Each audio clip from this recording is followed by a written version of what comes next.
Mick Jagger. Sir Michael Philip Mick Jagger is an English musician, singer, songwriter and actor, best known as the lead vocalist and a founder member of the Rolling Stones. Jagger's career has spanned over 50 years, and he has been described as one of the most popular and influential frontmen in the history of rock and roll. His distinctive voice and performance, along with Keith Richards' guitar style, have been the trademark of the Rolling Stones throughout the career of the band. Jagger gained much press notoriety for admitted drug use and romantic involvements, and was often portrayed as a countercultural figure. In the late 1960s Jagger began acting in films, starting with Performance and Ned Kelly, to mixed reception. In 1985, Jagger released his first solo album, She's the Boss. In early 2009, he joined the electric supergroup Super Heavy. In 1989 Jagger was inducted into the Rock and Roll Hall of Fame with the Rolling Stones. In 2003 he was knighted for his services to music. 1943-61, early years. Mick Jagger was born into a middle-class family in Dartford, Kent, England. His father, Basil Fanshawe Joe Jagger, April 13, 1913–November 11, 2006, and his grandfather David Ernest Jagger were both teachers. His mother, Eva Ensley Mary, née Scutts. April 6, 1913–May 18, 2000, born in New South Wales, Australia, of English descent, was a hairdresser and an active member of the Conservative Party.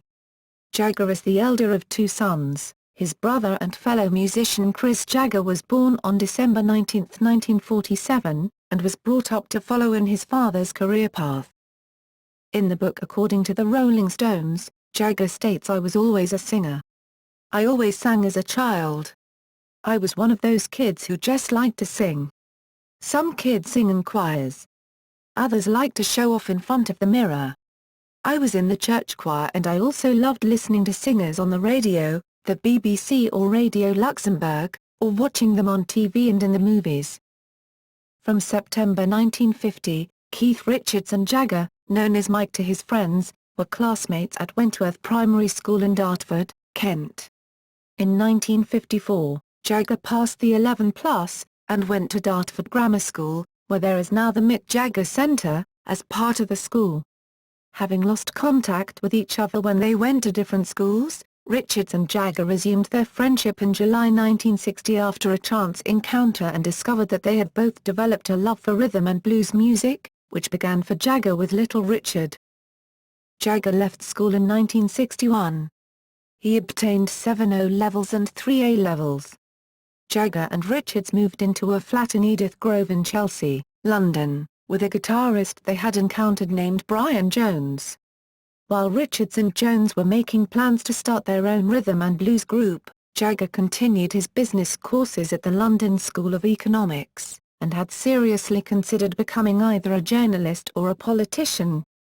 Jagger had compared the latter to a pop star. 1962–present, The Rolling Stones. 1960s. In their earliest days, the members played for no money in the interval of Alexis Corner's gigs at a basement club opposite Ealing Broadway Tube Station, subsequently called Ferry's Club. At the time, the group had very little equipment and needed to borrow Alexis gear to play. This was before Andrew Loog Oldham became their manager. The group's first appearance under the name The Rolling Stones, after one of their favorite Muddy Waters tunes, was at the Marquee Club, a jazz club, on July 12, 1962. They would later change their name to the Rolling Stones as it seemed more formal. Victor Bockris states that the band members included Mick Jagger, Keith Richards, Brian Jones, Ian Stewart on piano, Dick Taylor on bass and Tony Chapman on drums. However, Richards states in Life, the drummer that night was Mick Avery, not Tony Chapman, as history has mysteriously handed it down. Mick Avery himself, however, has categorically denied on many occasions that he played with the Rolling Stones that night. In fact, he only rehearsed twice with them in the Bricklayers Arms pub, before they became known as the Rolling Stones. Sometime later, the band went on their first tour in the United Kingdom. This was known as the Training Ground Tour because it was a new experience for all of them. The lineup did not at that time include drummer Charlie Watts and bassist Bill Wyman. By 1963, they were finding their stride as well as popularity.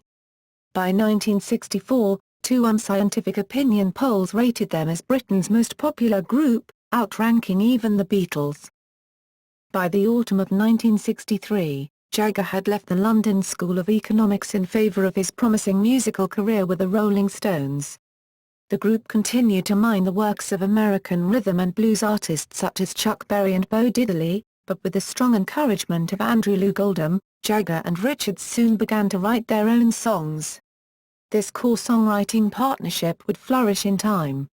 One of their early compositions, As the Tears Go By, was a song written for Marianne Faithfull, a young singer being promoted by Loog Oldham at the time. For the Rolling Stones, the duo would write The Last Time, the group's third #1 single in the UK. Their first two UK #1 hits had been cover versions, based on This May Be the Last Time, a traditional Negro spiritual song recorded by the Staple Singers in 1955. Another of the fruits of this collaboration was their first international hit, I Can't Get No Satisfaction. It also established the Rolling Stones' image as defiant troublemakers in contrast to the Beatles' lovable mop-top image. Jagger told Stephen Schiff in a 1992 Vanity Fair profile, I wasn't trying to be rebellious in those days. I was just being me. I wasn't trying to push the edge of anything. I'm being me and ordinary, the guy from suburbia who sings in this band, but someone older might have thought it was just the most awful racket, the most terrible thing, and where are we going if this is music? But all those songs we sang were pretty tame, really. People didn't think they were, but I thought they were tame. The group released several successful albums including December's Children, and Everybody's, Aftermath, and Between the Buttons, but in their personal lives and behavior were brought into question. In 1967, Jagger and Richards were arrested on drug charges and were given unusually harsh sentences. Jagger was sentenced to 3 months imprisonment for possession of 4 over-the-counter pet pills he had purchased in Italy. On appeal, Richards' sentence was overturned and Jagger's was amended to a conditional discharge. He ended up spending one night inside Brixton Prison, after an article appeared in The Times, written by its traditionally conservative editor William, now Lord, Rees-Mogg, but the Rolling Stones continued to face legal battles for the next decade. Around the same time, internal struggles about the direction of the group had begun to surface. 1970s. In 1970, Jagger bought Stargroves, a manor house and estate in Hampshire. The Rolling Stones and several other bands recorded there using a mobile studio. After Jones's death and their move in 1971 to the south of France as tax exiles, Jagger and the rest of the band changed their look and style as the 1970s progressed. He also learned to play guitar and contributed guitar parts for certain songs on Sticky Fingers, 1971, and all subsequent albums, with the exception of Dirty Work in 1986. For the Rolling Stones' highly publicized 1972 American tour, Jagger wore glam rock clothing and glittery makeup on stage. Later in the decade, they ventured into genres like disco and punk with the album Some Girls, 1978. Their interest in the blues, however, had been made manifest in the 1972 album Exile on Main Street. His emotional singing on the gospel-influenced Let It Loose, one of the album's tracks, has been described by music critic Russell Hall as having been Jagger's finest ever vocal achievement.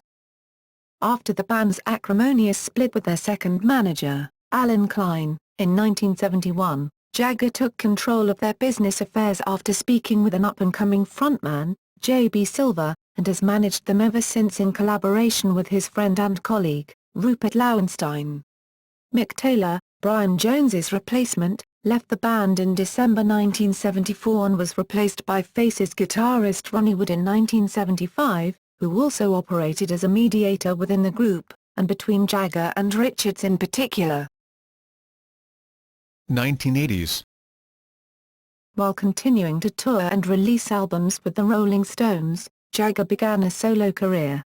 In 1985, he released his first solo album She's the Boss, produced by Nile Rodgers and Bill Lawswell, featuring Herbie Hancock, Jeff Beck, Jan Hammer, Pete Townshend and the Compass Point All-Stars. It sold fairly well, and the single Just Another Night was a top 10 hit. During this period, he collaborated with the Jacksons on the song State of Shock, sharing lead vocals with Michael Jackson. For his own personal contributions in the 1985 Live Aid multi-venue charity concert, he performed at Philadelphia's JFK Stadium. He did a duet with Tina Turner of It's Only Rock and Roll, and the performance was highlighted by Jagger tearing away Turner's skirt. He also did a cover of Dancing in the Street with David Bowie, who himself appeared at Wembley Stadium. The video was shown simultaneously on the screens of both Wembley and JFK stadiums. The song reached number 1 in the UK the same year. In 1987, he released his second solo album, Primitive Cool. While it failed to match the commercial success of his debut, it was critically well received. In 1988, he produced the songs Glamour Boys and Which Way to America on Living Colour's album Vivid. 15th to 28th March, he had a solo concert tour in Japan, Tokyo, Nagoya and Osaka. The 22nd March show was the Japanese artist Tokyo Dome's first performance. 1990s. Wandering Spirit was the third solo album by Jagger and was released in 1993. It would be his only solo album release of the 1990s. Jagger aimed to reintroduce himself as a solo artist in a musical climate vastly changed from that of his first two albums, She's the Boss and Primitive Cool.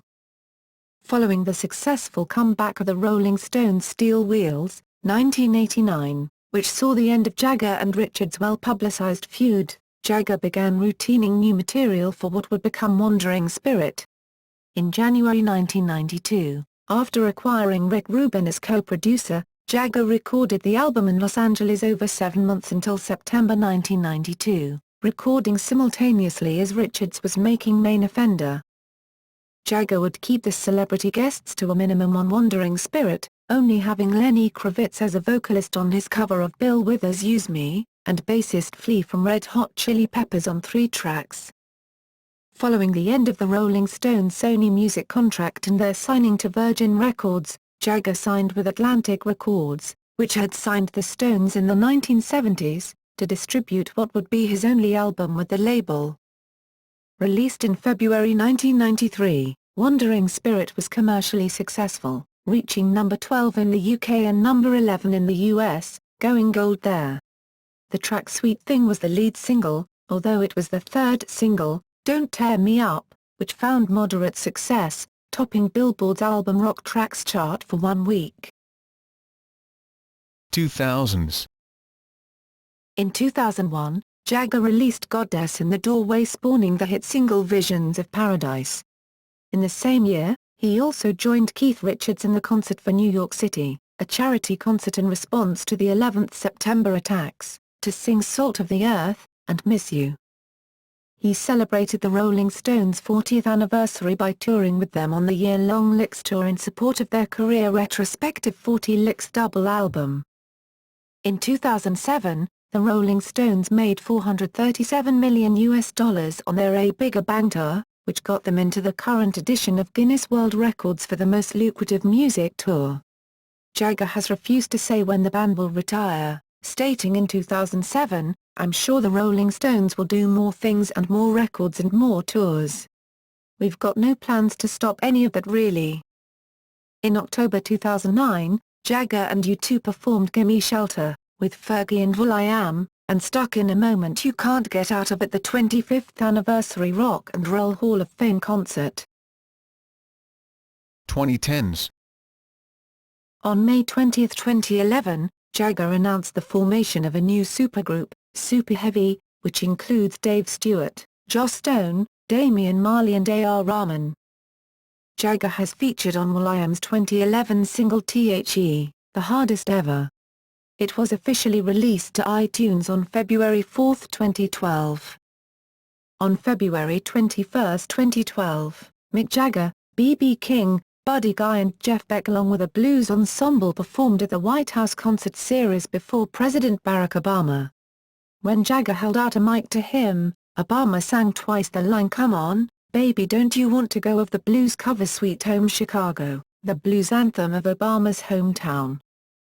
Jagger hosted the season finale of Saturday Night Live on 19th and 20th May 2012, doing several comic skits and playing some of the Rolling Stones hits with Arcade Fire, Foo Fighters, and Jeff Beck. Jagger performed in December 12, the concert for Sandy Relief with the Rolling Stones on December 12, 2012. The Stones finally played at the famous Glastonbury Festival in 2013, headlining on Saturday 29 June. In 2013, Mick Jagger teamed up with his brother Chris Jagger for 2 new duets to mark the 40th anniversary of Chris' debut album. The Stones will also be playing at Pink Pop on June 7, 2014 and TW Classic. Friendship with Keith Richards. Jagger's relationship with bandmate Richards is frequently described as love-hate by the media. Richards himself said in a 1998 interview, "I think of our differences as a family squabble. If I shout and scream at him, it's because no one else has the guts to do it or else they're paid not to do it. At the same time I'd hope Mick realizes that I'm a friend who is just trying to bring him into line and do what needs to be done." Richards, along with Johnny Depp, tried unsuccessfully to persuade Jagger to appear in Pirates of the Caribbean, on Stranger Tides, alongside Depp and Richards. Richards' autobiography, Life, was released on October 26, 2010. On October 15, 2010, the Associated Press published an article stating that Richards refers to Jagger as unbearable in the book and notes that their relationship has been strained for decades. Acting and film production. Jagger has also had an intermittent acting career, most notably in Donald Cammell and Nicholas Roeg's Performance, 1968, and as Australian bushranger Ned Kelly, 1970. He composed an improvised soundtrack for Kenneth Anger's film Invocation of My Demon Brother on the Moog synthesizer in 1969. He auditioned for the role of Dr. Frankenfurter in the 1975 film adaptation of the Rocky Horror Picture Show, a now iconic role that was eventually played by the original performer from its run on London's West End, Tim Curry. Appeared as himself in the Rutles film All You Need Is Cash in 1978. In the late 1970s, Jagger was cast as Wilbur, a main character in Werner Herzog's Fitzgeraldo. However, a delay in the illness of main actor Jason Robards, later replaced by Klaus Kinski, in the film's notoriously difficult production resulted in his being unable to continue due to schedule conflicts with a band tour. Some of the footage of his work are shown in the documentaries Burden of Dreams and My Best Fiend. He developed a reputation for playing the heavy later in his acting career in films including Free Jack, 1992, Bent, 1997, and The Man from Elysian Fields, 2002. In 1983, he starred in Fairy Tale Theatre's The Nightingale as the Emperor. In 1995, Jagger founded Jagged Films with Victoria Pearman. Its first release was the World War II drama Enigma in 2001. That same year, it produced a documentary on Jagger entitled Being Mick. The program, which first aired on television November 22, coincided with the release of his fourth solo album, Goddess in the Doorway. In 2008, the company began work on The Women, an adaptation of the George Cukor film of the same name. It was directed by Diane English. Reviving the 1939 film met with countless delays, but Jagger's company was credited with obtaining $24 million of much-needed financing to finally begin casting. English told Entertainment Weekly, "This was much easier in 1939, when all the ladies were under contract, and they had to take the roles they were told to." The Rolling Stones have been the subjects of numerous documentaries, including Gimme Shelter, which was made as the band was gaining fame in the United States, and 1968 Sympathy for the Devil directed by French New Wave director Jean-Luc Godard. Martin Scorsese worked with Jagger on Shine a Light, a documentary film featuring the Rolling Stones with footage from the A Bigger Bang tour during 2 nights of performances at New York's Beacon Theatre. It screened in Berlin in February 2008. Variety's Todd McCarthy said the film takes full advantage of heavy camera coverage and top-notch sound to create an invigorating musical trip down memory lane, as well as to provoke gentle musings on the wages of aging and the passage of time.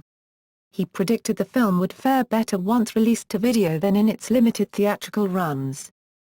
Jagger was a producer of, and guest-starred in the first episode of the short-lived comedy The Knights of Prosperity, which aired in 2007 on ABC.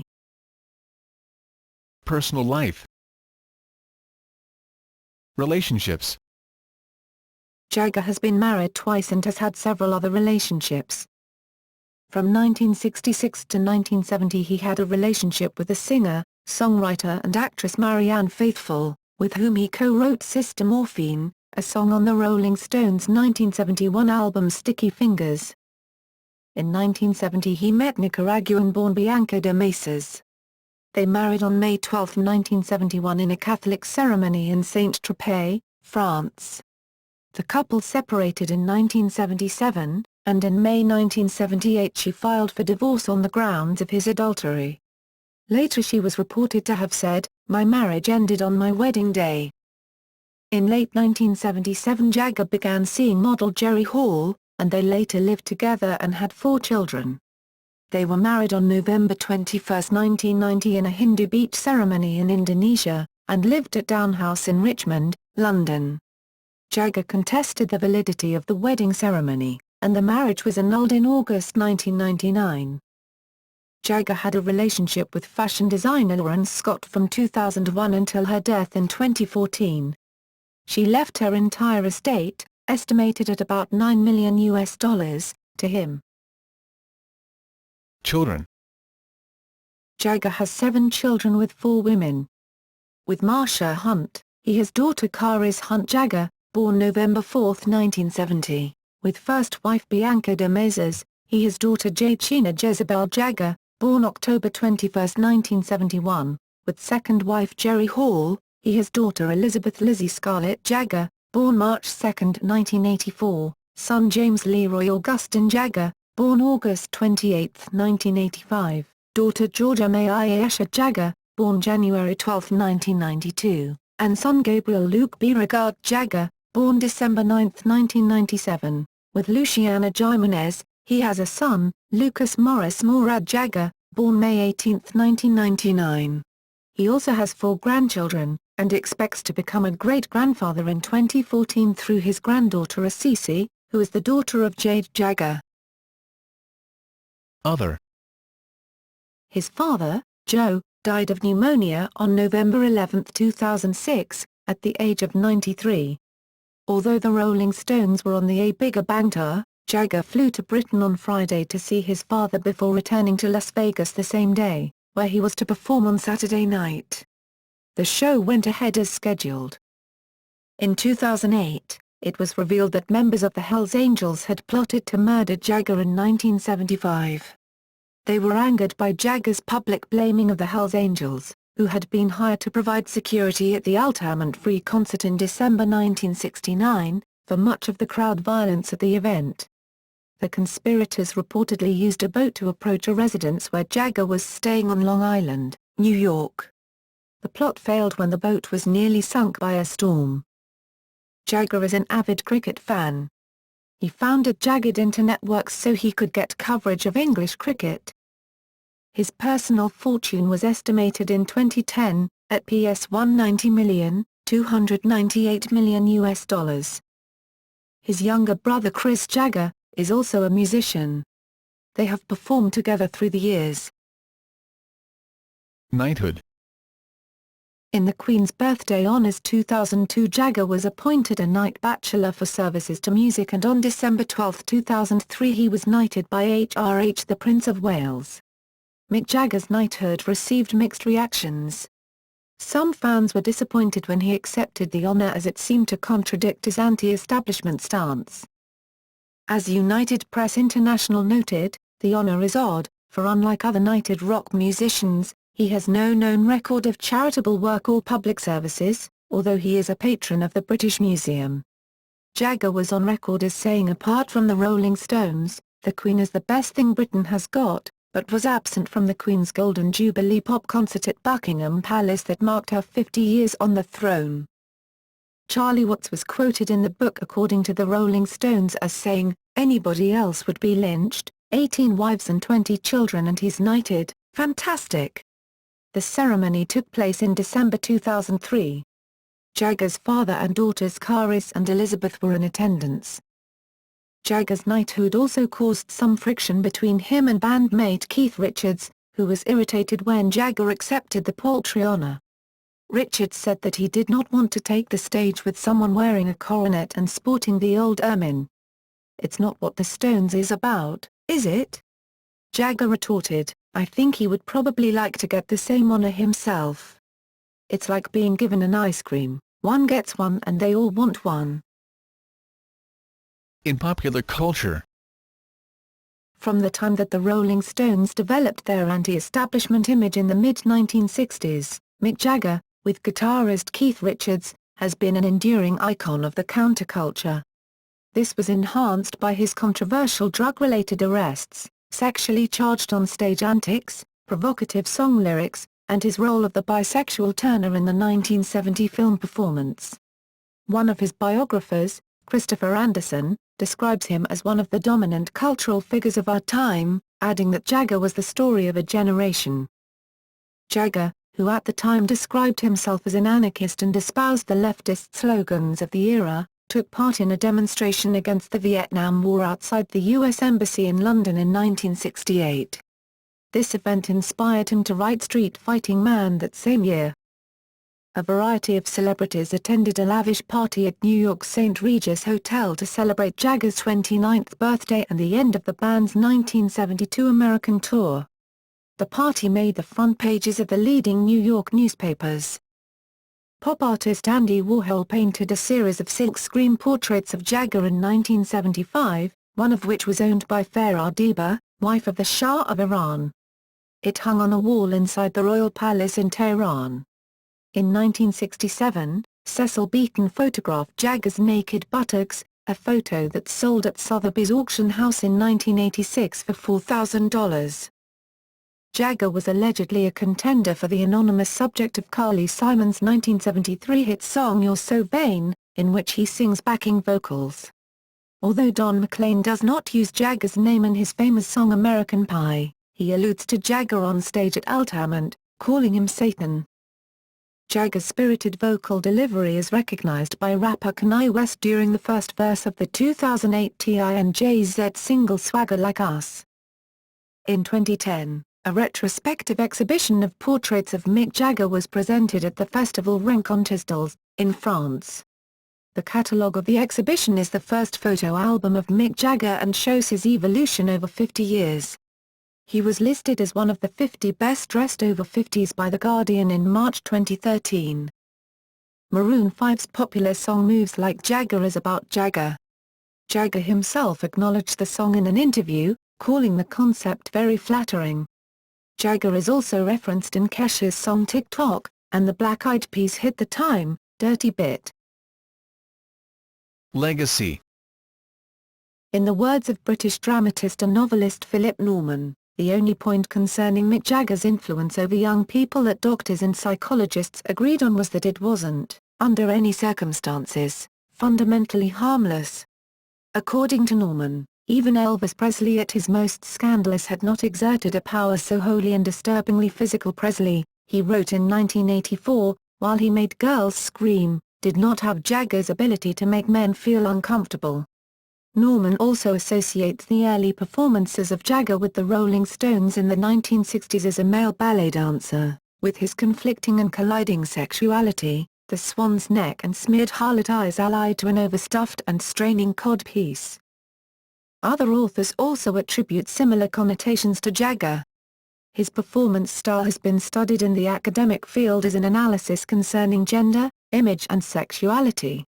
It has been written, for example, that his performance style opened up definitions of gendered masculinity and so laid the foundations for self-invention and sexual plasticity, which are now an integral part of contemporary youth culture. His stage personas also contributed significantly to the British tradition of popular music that always featured the character song and where the art of singing becomes a matter of acting, which creates a question concerning the singer's relationship to his own words. His voice has been described as a powerful expressive tool for communicating feelings to his audience and expressing an alternative vision of society. In order to express virility and unrestrained passion, he developed techniques previously used by African American preachers and gospel singers, such as the raw, the guttural belt style of singing, and the buzz, a more nasal and raspy sound. Stephen Van Zandt also wrote, "The acceptance of Jagger's voice on pop radio was a turning point in rock and roll. He broke open the door for everyone else.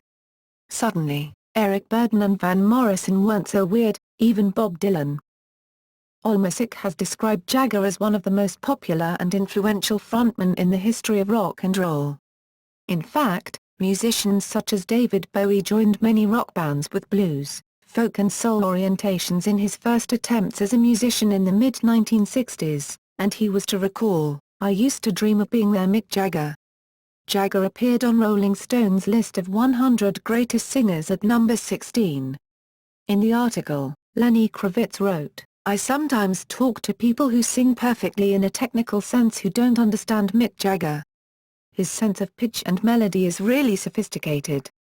His vocals are stunning, flawless in their own kind of perfection."